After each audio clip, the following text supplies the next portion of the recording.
I wanted to be. It's a rude awakening. But with many body shots like this coming your way, we can get stuck. We get trapped inside our own limited conditioning from the past. This book's about breaking you free from the constraints of the past and creating a whole new future for yourself. If you're stuck, unfulfilled, unsatisfied, and simply can do what you're doing without making any changes, you'll end up going to your grave without achieving your true full potential. Now, this book will show you how to confront yourself, how to take yourself on so you can live your life with passion, power, and purpose.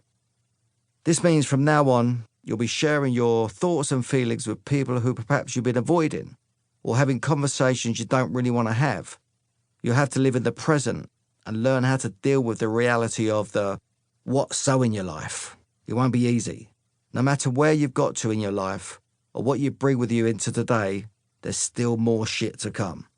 That's life. It can be tough and we struggle through it. There's so much more we want from our life, but we doubt our belief that we can achieve the future that we want for ourselves. The problem is, by the time we get to middle age, one thing we're really clear about is what we don't want. Example is our business, our relationships, our health, but we don't really know what we do want. Is that the future you want for yourself? Filled with fear and doubt and negativity? Living without passion and power? Having no purpose? I don't think so. That's why you've picked up this book. So from now on, let's unlock and unleash your future full potential and your means of fulfilling it. Let's get it on, as they say in the fight game.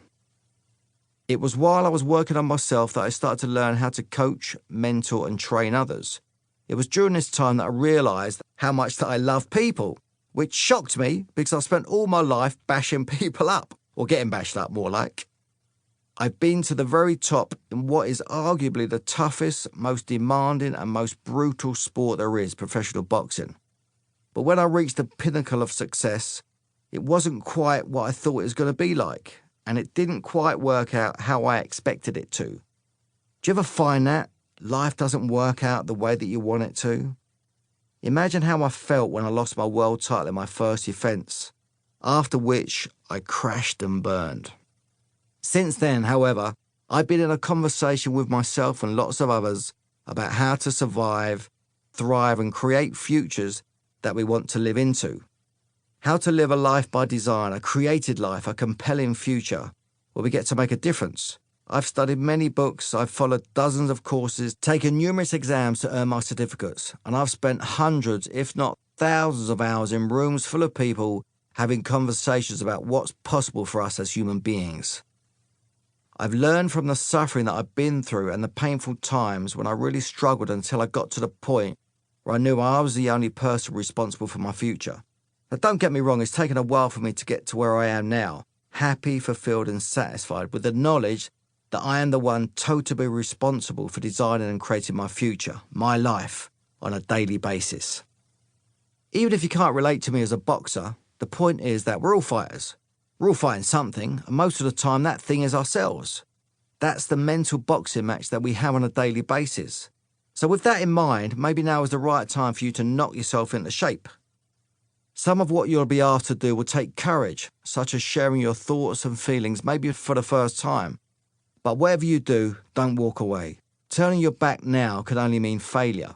With mental boxing, it will take courage for you to man up to the voice in your head, the one that jabs at you with doubt about how people will think of you. Will they think you're mad or will they think you're weak? If so, who cares? It doesn't matter. This is about giving you the courage to be vulnerable. Out of vulnerability, strength and power will arise.